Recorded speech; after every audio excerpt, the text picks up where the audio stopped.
Okay, time now for Unstoppable Performances presented by Ram Trucks. We just got done talking about a couple of SEC teams that are in the hunt, but Bama might just be the team to actually beat. Sorry, Trev. I have to apologize. They did have a 17-point win over Tennessee last week for their fourth straight win over a ranked opponent. A gauntlet, but the Tide have answered the call each week and have looked really good doing it. So that brings up the question of quarterback. And Mr. Ty Simpson, as you've watched throughout the course of the season, what have you liked about this young QB? He pops up on my timeline every week, making NFL caliber throws, tossing seeds out there. Bing, bing, bing. He has shown an ability to sort of amidst pressure, not be rattled, and step into throws that are absolutely necessary to make the big plays that the Bama offense needs on a weekly basis. Also does so in hostile environments, going into UGA and getting that win, going into Mizzou and getting that win. After that season opening loss, there's something that clicked with not only Ty Simpson, but the Bama offense as a whole that has made them an absolute wagon down the stretch here.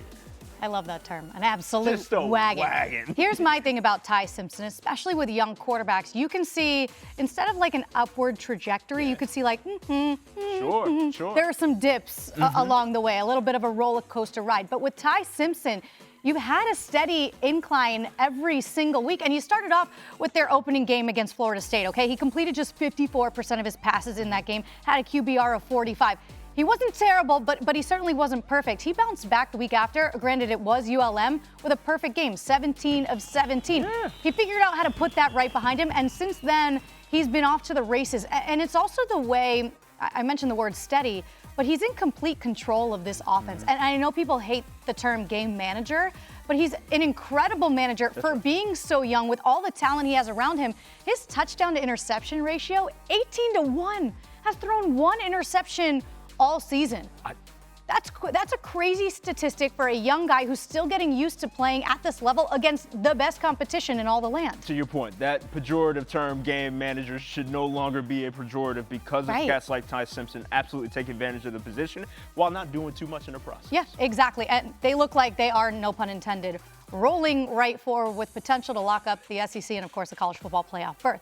Now, does Bama, in the latest ranking, deserve a higher ranking than the undefeated teams ranked above them? Here you have Ohio State, Indiana, Texas A&M, all 7-0, and there you have the Tide ahead of Georgia, 6-1 on the season. No, that wasn't an intentional dig. But right there, that's just because of head-to-head. Okay, that's recency bias right there. But what's your take on that? Who for what? Anyways, now I do believe that Bama is in the right spot. Okay. You have to value the unbeatens when it comes to this college football space as you're trying to rank these teams. I understand that if you wanted to go more of a power rating, like who would you favor on a neutral field, Bama may be favored against a couple of those teams that are ahead of them. However, if we're doing this based upon resume, an unblemished resume should be ranked higher than a blemished resume, and that is the classic example of what we're looking at with the Tide currently in those rankings. Yeah, you and I are on the same wavelength here. Here's the thing. The committee considers a ton of things, and of course, we talk to Heather Dinich every week.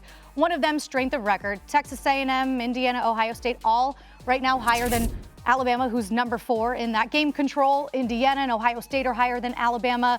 You know, Texas A&M is in the top 10, so they're all very close. They're FPI. Alabama is second, but all of these teams are in the top 10. So when the metrics are all that close, right? They're all clustered together. What's the difference? One has a loss, the other 3 don't. So that is the differentiator, I would agree, which is why Alabama sits at 4. But I also wouldn't be kind of opposed to the fact that they could be ranked above them because of everything that they have done to this point with what they've had and the way that they started the season and the way they look now. But as a Florida State alum and fan, I am scarred for life with having an undefeated team left out of the college football playoff and other teams like Alabama jumping them. So I would give the credit to the undefeated teams at this point. No doubt.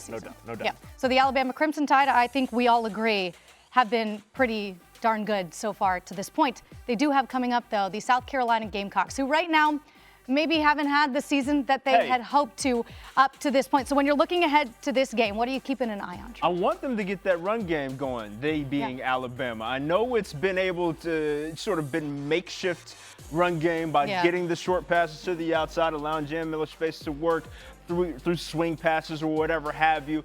But when it comes to December and beyond, run game and defense are the things that travel with you. And so with that understanding, you have to be able to find a way to get that going. 112th in the country in yards per rush isn't going to cut it if you legitimately want to make something shake come playoff time. And that's where Bama sits currently. I just want to see if you can tweak that, get that going against a South Carolina team that's struggling in Cocktober of all months. Dang it.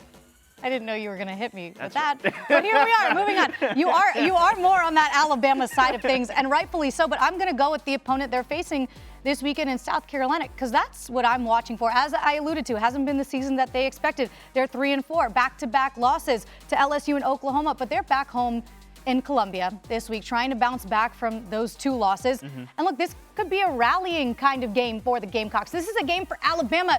You can't overlook South Carolina because of what you have coming up after in LSU and Oklahoma. That's why I'm looking at the South Carolina side of things, because I'm like, man, this could be a chance for them. Hey, why not go beat one of the top teams in the country on our home field, get back to our want-to-be winning ways. And for Alabama, you can't sleep on the Gamecocks. So no question. That's my thought process there, Trev. Absolutely. You want this, you got that. No way.